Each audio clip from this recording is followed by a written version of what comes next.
Dear students of 8th class, today we will do question number 3, 4, 5, 6, 7 and 8 of exercise 3.3 in this video. So let's start. Question number 3, can a quadrilateral ABCD be a parallelogram if angle D plus angle B equal to 180 degree? Second part में AB equal to D C equal to 8 centimetre, A D equal to 4 centimetre and B C equal to 4.4 centimetre. और third part में कहा हुआ है angle A 70 degree के होगा और angle C 65 degree के। ठीक है, तो अब इनको शुरू करें।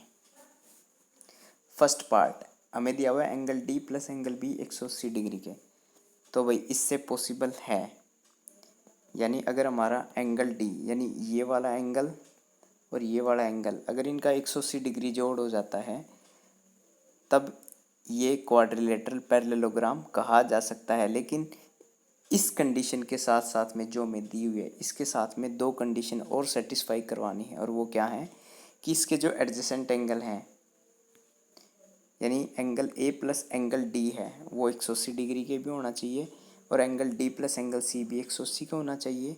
Angle C plus angle B 180 degree के होना चाहिए, और angle B plus angle A वो भी 180 डिग्री के होना चाहिए। ठीक है, एक तो कंडीशन है ये, और दूसरी कंडीशन क्या है, इसके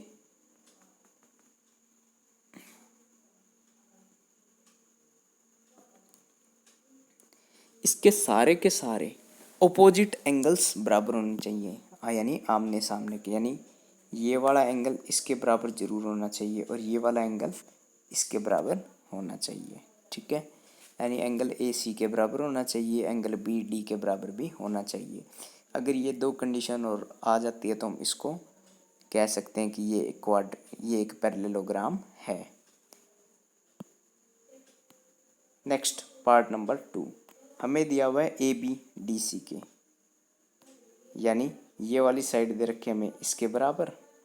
ठीक है, ए डी दिया हुआ 4 सेंटीमीटर, यानी ये दे रखा हमें 4 सेंटीमीटर, और बी सी दिया हुआ हमें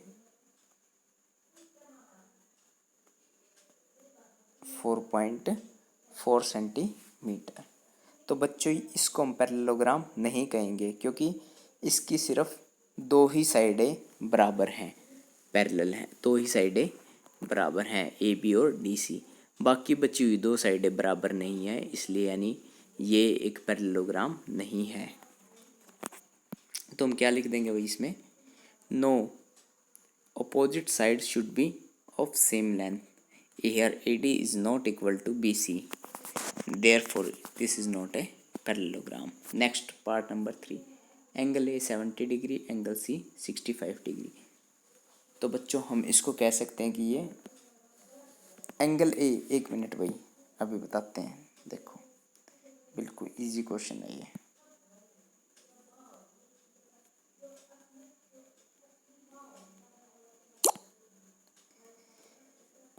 अब हमें दिया हुआ भाई कि जो ये एंगल ए है यानी ये तो दे रखा हमें 70 डिग्री,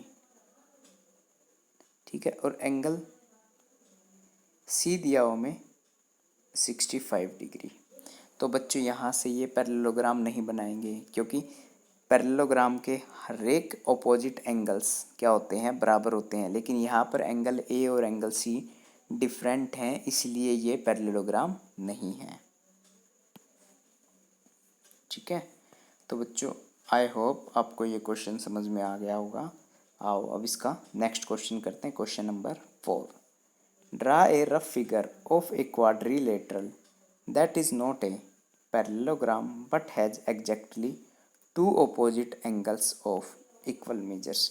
ये कह रहा है भाई एक ऐसे क्वाड्रिलेटरल की रफ फिगर बनाओ जो पैरेललोग्राम नहीं है लेकिन उसकी एग्जैक्टली दो ओपोजिट एंगल्स हैं वो इक्वल मेजर्स के हैं, यानी दो आमने सामने वाले जो एंगल्स हैं ना वो बराबर माप के हैं। ठीक है, तो आओ शुरू करते हैं। तो बच्चों ये जो फिगर दे रखी है ये एक्चुअली में एक काइट की फिगर बोलते हैं, जैसे कि हमारी एक पतंग होती है ना उस फिगर को, ये एक काइट की फिगर है। ठीक है, इसकी खासियत बच्चों ये होती है कि इसकी जो ये साइड है ना यानी ए बी वो ए सी के बराबर होगी और बी सी है वो सी डी के बराबर होगी। ठीक है, बी सी सी डी के बराबर होगी। और दूसरा इसका बच्चों, अब देखो ये दो साइडें आपस में बराबर हैं तो ये वाला कोण जो ये बन रहा है, जो यहाँ बना हुआ है ये वाला कोण, ठीक है, और ये वाला कोण, ये क्या होंगे, बराबर होंगे। बट ये जो कोण है और ये जो कोण है ये बराबर नहीं होंगे। ठीक है, अब इसके सिर्फ इस पूरे क्वाड्रिलेटरल के अंदर जो ये काइट है इसके अंदर सिर्फ दो ही पेयर, सिर्फ एक ही पेयर है ऑपोजिट एंगल्स का जो बराबर है, और वो भी कौन सा, angle B equal to angle D. तो इसको हम कैसे लिख देंगे बच्चों, आओ वो देखते हैं। यहाँ हम लिखेंगे बच्चों A B C D is a figure of quadrilateral that is not a parallelogram but has exactly two opposite angles that is angle B equal to angle D of equal measures. ठीक है, तो भाई इसमें जो है B है angle B वो D है, डी के इक्वल है। ठीक है, ये पैरेललोग्राम है, ये पैरेललोग्राम सॉरी ये पैरेललोग्राम नहीं है क्योंकि यहाँ पर जो ये एंगल ए है ये एंगल सी के इक्वल नहीं है, इसलिए ये पैरेललोग्राम नहीं है। तो बच्चों उम्मीद करता हूँ आपको ये क्वेश्चन समझ में आ गया होगा। नेक्स्ट क्वेश्चन नंबर, अब हम करने जा रहे हैं बच्चों question number 5। The measures of two adjacent angles of a parallelogram are in the ratio 3:2. Find the measure of each of the angles of the parallelogram. ये कह रहा भाई किसी पैरेललोग्राम के टू एडजेसेंट एंगल्स का जो मेजर है वो 3:2 में दे रखा है। ठीक है,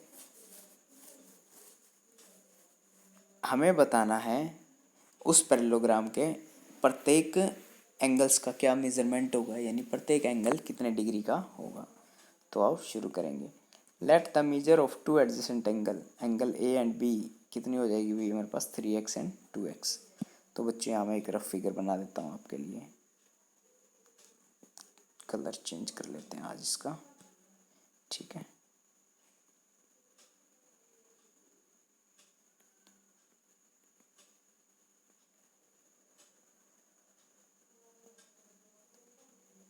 ए बी सी डी। ठीक है, एंगल ए है और बी है भाई, एडजेसेंट एंगल है, यानी ये कितना मान लिया हमने, ये मान लिया हमने 3x और ये मान लिया हमने 2x।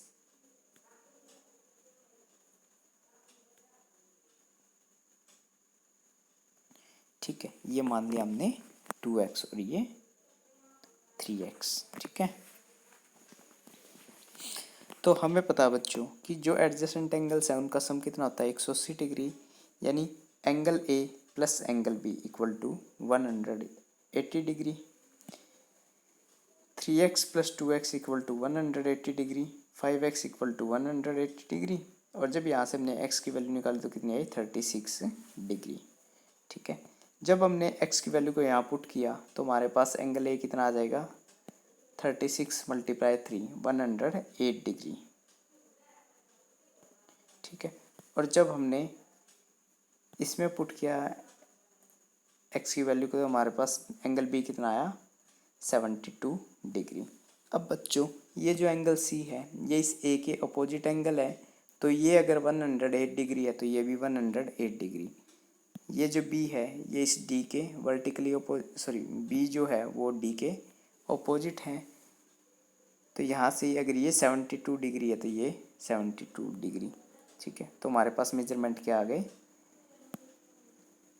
Angle A 108 degree, angle B 72 degree, angle C 108 degree और एंगल डी 72 डिग्री।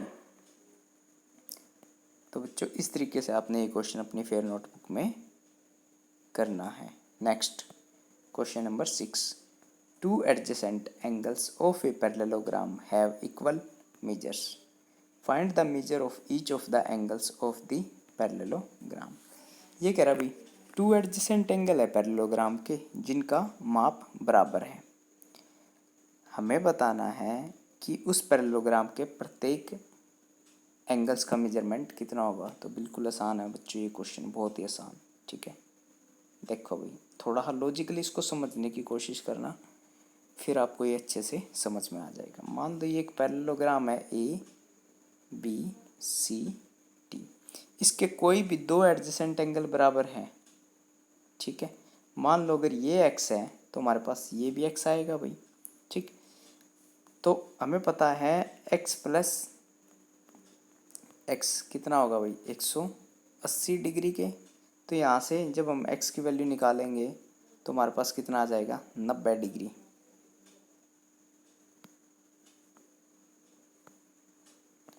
सॉरी बच्चों, पेज पलट गया था इसका। ठीक है,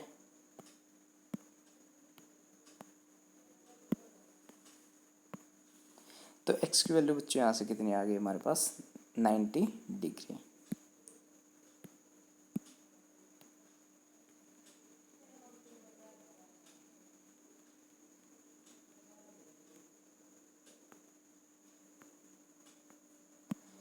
ठीक है, तो अगर ये 90 डिग्री है, ये भी 90 डिग्री होगा भाई। ये 90 है तो ये भी 90, ये भी 90 और ये भी 90, तो ये क्या बनेगा एक स्क्वायर। तो आप इसको शुरू करते हैं। Let A B C D be a parallelogram, यानी ये ए बी सी डी क्या एक पैरेललोग्राम है। Sum of adjacent angles of parallelogram हमें पता है 180 degree. Angle A plus angle B equal to 180 degree. Angle 2A equal to 180 degree, angle A equal to 90 degree. Also 90 degree plus B equal to 180 degree, angle B equal to 180 degree minus 90 degree equal to 90 degree के भाई। ठीक है, तो यहाँ से क्या चीज़ निकल के आई भाई कि एंगल ए है वो सी के इक्वल है। ये तो हमें पता भी अभी पैरेललोग्राम की कंडीशन है कि एंगल ए हमारा 90 डिग्री निकल के आ गया था। ठीक है, और एंगल बी भी 90 डिग्री, एंगल सी 90 डिग्री हो जाएगा क्योंकि ये वर्टिकल, ये पैरेललोग्राम का अपोजिट एंगल्स है। और इसी तरीके से बी डी के इक्वल हो जाएगा 90 डिग्री। तो यहाँ पर हर एक एंगल्स का मेज़र कितना है बच्चों 90 डिग्री। ठीक है, तो बच्चों इस तरीके से आपने क्वेश्चन करना है जैसे ये इस नोट्स में किया हुआ है। आओ नेक्स्ट क्वेश्चन को देखते हैं। Question number 7, the adjacent figure HOPE is a parallelogram. हमें ये एक फिगर दे रखी हुई HOPE, ये एक पैरेललोग्राम है। Find the angle measure X, Y and Z, state the properties you use to find them. ये कह रहा है हमें X, Y, Z की वैल्यू निकालनी है और हमें बताना है कि उसमें हमें कौन सी प्रॉपर्टी का इस्तेमाल किया है। तो आओ शुरू करें।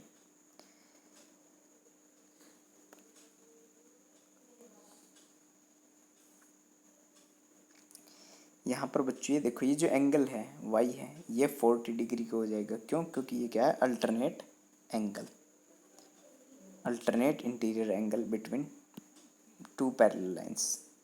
मान लो जैसे ये है हमारी लाइन, मैं समझा देता हूँ EH। ठीक है, एक लाइन है ये PO। ठीक है, अब यहाँ पर अगर ध्यान से देखो, ठीक है, ये जो एंगल है, ठीक है 40 डिग्री है, तो ये जो अल्टरनेट इंटीरियर एंगल होगा, अगर ये 40 डिग्री है तो ये भी तो 40 डिग्री होगा भाई। क्योंकि हमें पता है जो पैरेलल लाइन होती है अगर उसको एक ट्रांसवर्सल लाइन काटती तो उसके interior angles, alternate interior angles क्या होंगे, बराबर होंगे भाई। ठीक है ना, अल्टरनेट इंटीरियर एंगल। तो एंगल वाई कितना आ गया 40 डिग्री। ठीक है, अब इसी तरीके से बच्चों ये देखो,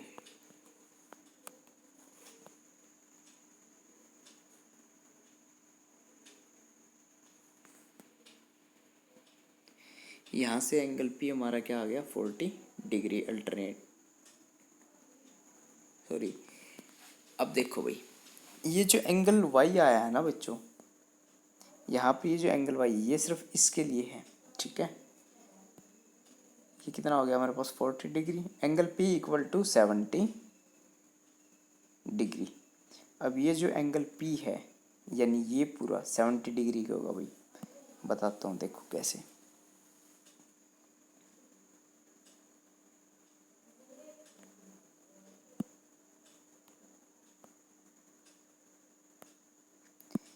देखो भाई ये जो हुआ हमारे पास एंगल पी 70 डिग्री के।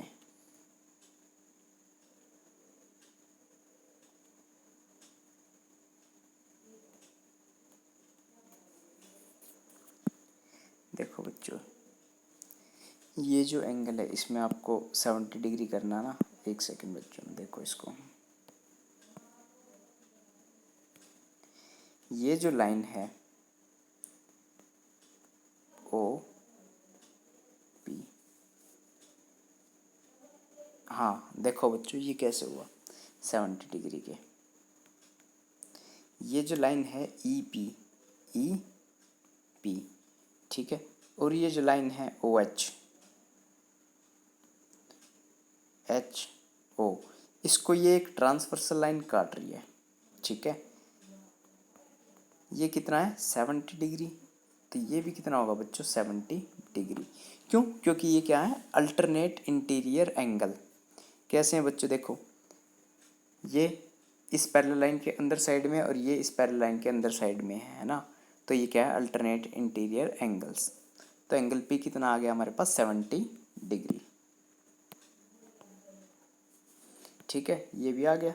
अब एंगल पी है वो एंगल एच के होगा 70 डिग्री के। अब ये वाला जो एंगल है ये पूरा, ये किसके बराबर हो जाएगा, इस पूरे के बराबर हो जाएगा भाई इसके। ठीक है, ये जो दिखा रखा हमने। ठीक है, तो ये भी कितना हो गया 70 degree. Angle P equal to angle H equal to 70 degree opposite angles of a parallelogram. तो बच्चों आपको इस तरीके से करना है ये क्वेश्चन की जो भी आप प्रॉपर्टी लगाओ ना उसको ब्रैकेट में आप करके लिखोगे कि मैंने ये प्रॉपर्टी लगाई है क्वेश्चन में। नेक्स्ट, तो यहाँ से बच्चों जेड कितना आ जाएगा हमारे पास एच माइनस 40 डिग्री, यानी 70 डिग्री माइनस 40 डिग्री 30 डिग्री की। तो यहाँ से भाई जेड की वैल्यू भी कितनी आ गई 30 डिग्री। ठीक है, अब ये बच्चों कितना आया था हमारे पास 40 डिग्री, ये 30 70 डिग्री, तो ये कितना आ जाएगा 110 डिग्री। ठीक है, तो ये भी 110, एक्स की वैल्यू 110 आ जाएगी बच्चों। तो यहाँ जैसे किया हुआ देखो angle X H, angle H plus X equal to 180 degree, 70 degree plus X equal to 180 degree. तो एक्स की वैल्यू यहाँ से कितनी आ जाएगी 110। तो बच्चों यहाँ से क्या क्या आंसर आया हमारे पास, एक्स की वैल्यू 110, ठीक है, वाई की वैल्यू 40 और जेड की वैल्यू 30। ठीक है, वाई की 40, जेड की 30 और एक्स की 110। तो बच्चों उम्मीद करता हूँ आपको ये क्वेश्चन समझ में आ गया होगा।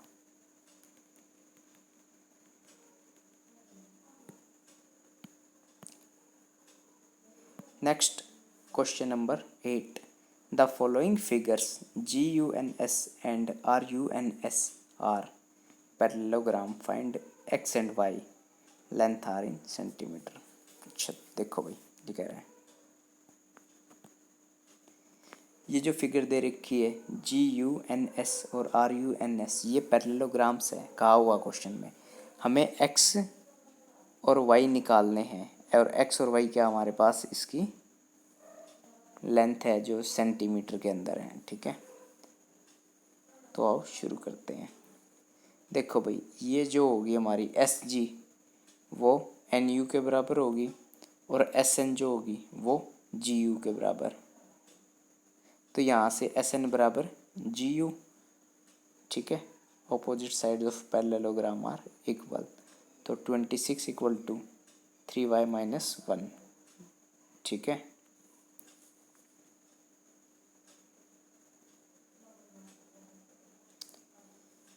और ये कितना बच्चों 3x इक्वल टू 18। तो 3x इक्वल टू 18, यहाँ से x की वैल्यू कितनी आ जाएगी 6। इसी तरीके से 3y minus 1 equal to 26, 3y equal to 26 plus 1 27, तो y की वैल्यू 9, x की वैल्यू आ गई बच्चों फर्स्ट केस में 9, सॉरी x की वैल्यू आई बच्चों 6 और y की 9। Next part 2। देखो भाई यहाँ पर ये एक पैरेललोग्राम दिया और इसके डायगोनल दिए हुए हैं। जो डायगोनल क्या है हमारे पास SU और RN। हमें पता है पैरेललोग्राम के डायगोनल्स हैं वो इक्वल नहीं होते, लेकिन वो एक दूसरे को इक्वल पॉइंट्स पर काटते हैं। अगर मैं इस पॉइंट को O ले दूँ, ठीक है, ये जो बीच वाला पॉइंट है ये, ठीक है, तो हमें ये पता है कि SO जो है वो किसके बराबर होएगा OU के, यानी SO इक्वल टू OU, यानी 20 इक्वल टू, यानी ये 20 इक्वल टू y प्लस 7 और y यहाँ से क्या आ जाएगा 20 माइनस 7 13, ठीक है। इसी तरीके से जब हम x की वैल्यू निकाल लेंगे RO इक्वल टू ON, यानी 16 equal to x plus y, और y की वैल्यू बच्चे यहाँ से कितने निकले थे हमारे पास 13, ठीक है। और जब y की वैल्यू को हम यहाँ रख देंगे यानी x plus Y equal to 16, तो x प्लस 13 इक्वल टू 16 और x equal to 16 minus 13 equal to 3, तो x की वैल्यू क्या आ जाएगी बच्चों 3 और y की 13। तो बच्चों इस क्वेश्चन में हमने क्या किया है, पैरेललोग्राम के डायगोनल्स वाली प्रॉपर्टी को इस्तेमाल किया है, ठीक है। तो सबसे पहले तो मैंने क्या किया बच्चे, जो डायगोनल था ना SO, इसको OU के इक्वल रख दिया, यानी 20 इक्वल टू वाई प्लस 7। यहाँ से बच्चों हमारी निकल के आ गई वैल्यू, y की वैल्यू वो कितनी आ गई थी 13, ठीक है, जैसे कि यहाँ पर आ गई है क्वेश्चन में, ठीक है। फिर हमें पता है, अब मैंने क्या किया RO को ON के इक्वल रख दिया, यहाँ से हमारी इक्वेशन क्या बनी x plus Y equal to 16 और y की वैल्यू हमारे पास कितनी थी 13, तो x प्लस 13 इक्वल टू 16 यानी 16, x की वैल्यू क्या आ जाएगी वहाँ से हमारे पास 3। तो बच्चों उम्मीद करता हूँ आपको ये क्वेश्चन समझ में आ गए होंगे। आज की वीडियो में इतना ही, नेक्स्ट वीडियो में हम नेक्स्ट क्वेश्चंस को करेंगे। तब तक के लिए बाय बाय, गुड नाइट।